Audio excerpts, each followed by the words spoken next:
Hey there everybody, it's Verity here from inkybutterfly.com. Thank you so much for joining me again today for another card making video.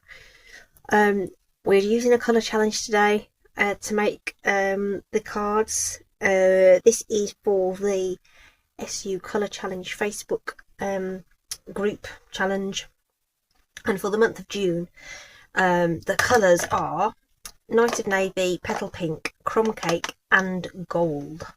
Okay, so that's what we're working with today.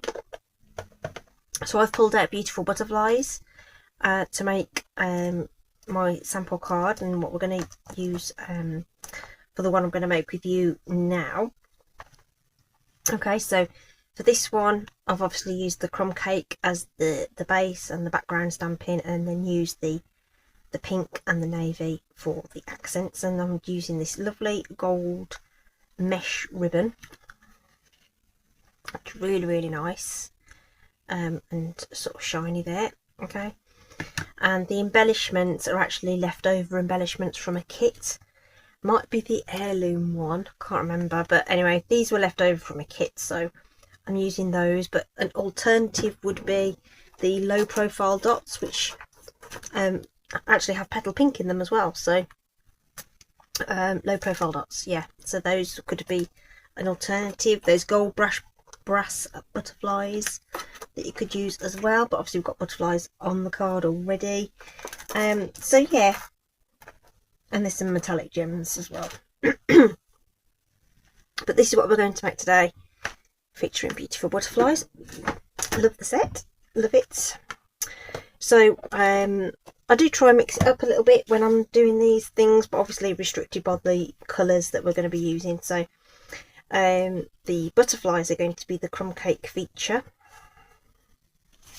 but I'm still going to accent everything with the Night of Navy. So we're going to do that for the bodies of the butterflies. Oops, can't pick that up. And for the layering, but we're using petal pink as the base. Okay. So and then I've got a strip of this, the two-tone cardstock. If I flip it over, you get that lighter shade, which we can stamp on for the sentiment. Okay, so those are there. We need one more of the butterflies, so let's just die cut that quickly. And a little cardstock saving trick is to use your base layer to cut out some of your elements, whether that be your tag for your sentiment or something like that. So my butterfly bodies are actually just cut out of this layer, because you're not going to see it once we layer everything together. Okay, just need one more of the detailed butterflies to cut out. So I'm going to use my Stampin' Cut and Emboss. All the instructions you need are on the base plate of the machine. Okay, it's really simple to follow, but for die cutting it's a 1, 2, 3 sandwich. So we always need the base plate, we need our thin die cutting surface, and we need our number 3 cutting plates. So you can see that this plate is very well used. So I'll cut into both sides and flip it and turn it so that you're not cutting into the same area all the time. Okay, and then you'll need another what I call a clean top plate on top, which I haven't cut into. It gets banged up with the pressure and we'll get marks on it, but it won't get cut into. And then eventually, when this one gives up the ghost, I'll start using that one as the base plate and then get a brand new top plate. So let's do that and run that through.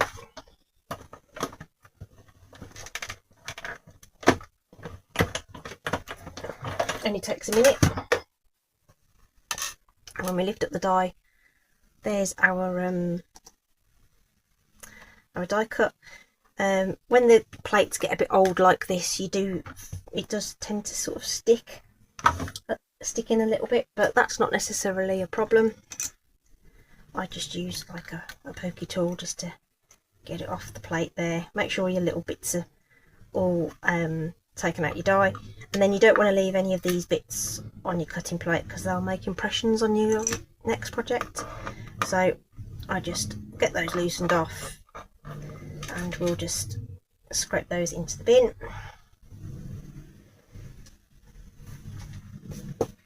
and we're good to go for the next time. Alright, just going to bring in a silicone craft sheet now to just do our little butterflies, so we can get these, the glue can start to dry while we just do a little bit of stamping. So I'm just going to put a little bit of glue down the middle of these.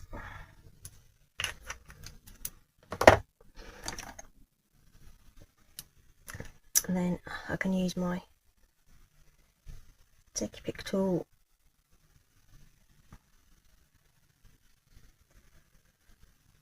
to pick up those off the table and just position them down. Any excess bits of glue will dry clear.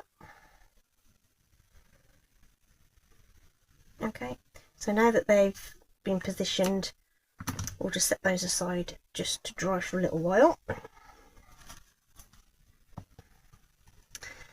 So we've got 2 bits of stamping to do. We need to do our background and we need to do our sentiment. So I need the Night of Navy and I need the Petal Pink. So Night of Navy for the sentiment on this little strip of the this is the 2-tone cardstock. It's really cool stuff actually. I wasn't too convinced to start off with, but I've gradually started expanding the colours that I've got,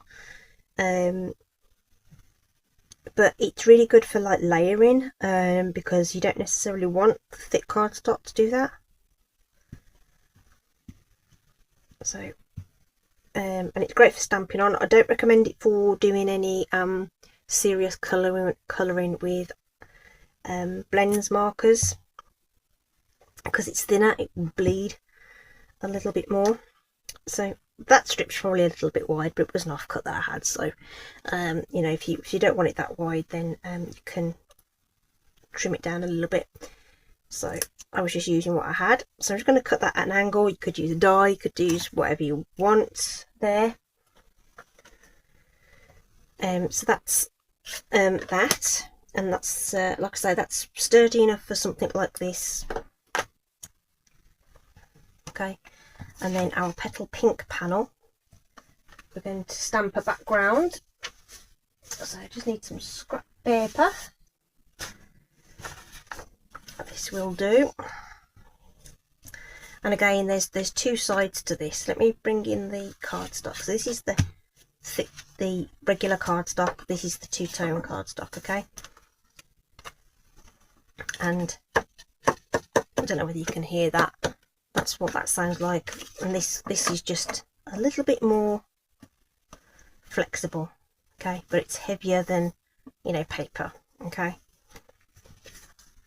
and you can see that the shade, you've got the darker tone and you've got a lighter tone. Okay, so some of them are a closer match than others, I have found, but that might depend on how you store your cardstock as well. Some of the cardstock fades in the light, so just be aware of that. If you're storing your cardstock, try and keep it protected from the sunlight so it doesn't fade.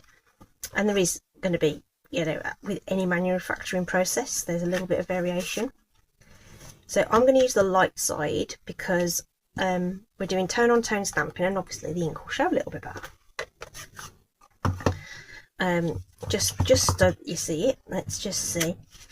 Okay, so the ink on that would be really subtle. I don't even know whether you can, oh yeah, you can see it. It's super subtle on the dark side, and again, that will depend on how whether your ink pad's got needs re-inking as well, and maybe that's the case for me. Maybe this one just needs a bit of re-inking. Okay, but I'm going to use the light side, and I'm trying to stamp them in different positions, so they're straight, left and right, if you like. So we've got a straight, we've got a left, let's do a right. Let's do a straight one there, and you'll be stamping off the page and all that, so just bear that in mind. So probably straight one here. We can put the ribbon across there, so sometimes you'll end up with a bit of a blank spot. That might be where you choose to put an embellishment or something, so it's good to go off the page a little bit and just fill in any bits that look a bit like there's something missing, so it feels like it's a complete design. That'll probably do. Okay, just pop that to one side so I can clean it off in a minute, and that one for that matter. So really super subtle background, but it's cool. I like it. It's really great for the monochromatic designs that monochromatic designs that I've been doing. Just opens up just a little bit more flexibility for those projects.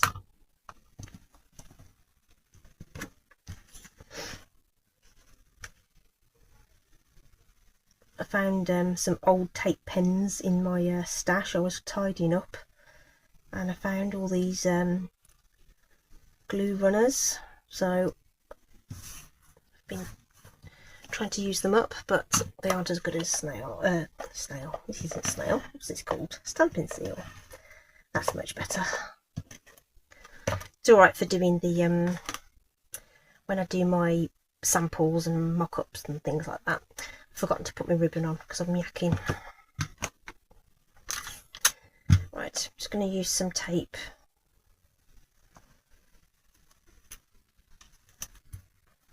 to stick my ribbon.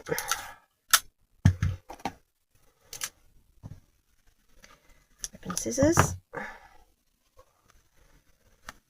take that across there.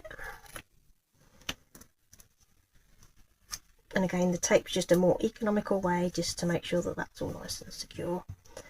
Okay, before you add it to your card base. The layers, by the way, the navy is 5 1/4 by 3 1/2. I'm liking that size at the moment. It seems to be my go-to because then you can see the coloured cardstock on the card base as well as part of the design. Then obviously I cut the petal pink just to be a smidge smaller than that. Okay, just going to have another bit of this ribbon just to tie a knot. Could tie a bow, but I'm not gonna. I'm gonna just tie a knot. And some people can tie really fabulous knots. I don't know why I can't. It must be the way you do your leftover rights and whatever, but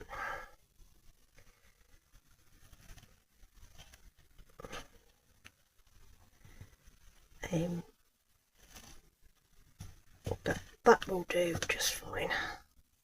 Then just sort of manipulate it a little bit so it sits where you want it to sit. Twist it as required. Okay, and then if you want to give it a bit of a haircut, you can. I might just trim that down just a smidge. And just add some fun texture. And obviously, in this case, it really contributes to the layout with the for the colour challenge. So that can now just sit over the top of this. Okay, so we'll use plenty of seal on that, but I'm going to reinforce it with just a bit of glue because it's going to go over the top of the ribbon.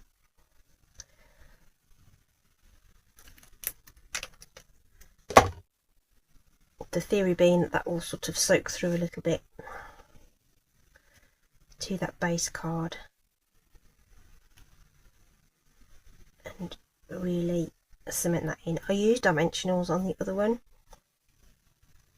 and had it sitting a little bit above the ribbon. You can do that too, and if necessary you can just hold that down a stamping block is a really good way to, and it's in your hand already, you've got them right there to hold things in place for you while you're waiting for things to dry. Okay, so our butterflies will be dry enough now to do what we need to. So I'm just going to bend the wings a little bit in my fingers just to give them a bit of shape, and then we'll flip them over, ready for some glue.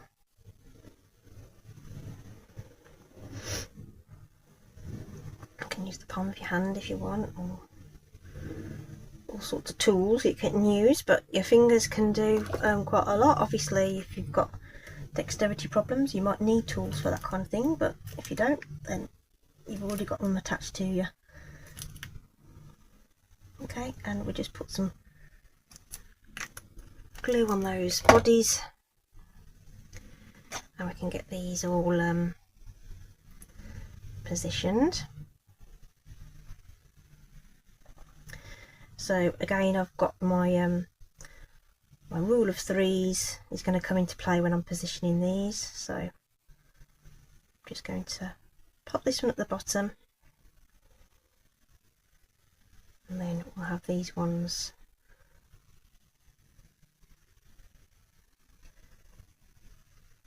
again different angles, so gone right and left, and then we'll have this one a bit more on the straight side and sort of up here somewhere. I don't want to cover too much of the stamping, there's sort of a space there, so I might use that, but I don't want it in line with this, if you know what I mean. So sometimes this positioning can be a little bit tricky. Depends how your stamping turned out. It's not going to be exactly the same every time. That looks like it will do.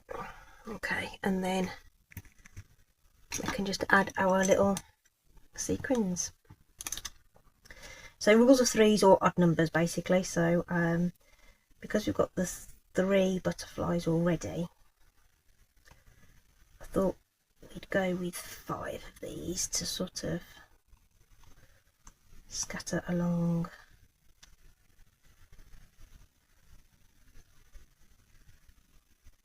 and enhance the rest of this design.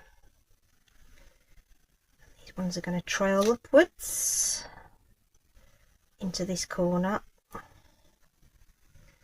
just to fill up some of this space up here.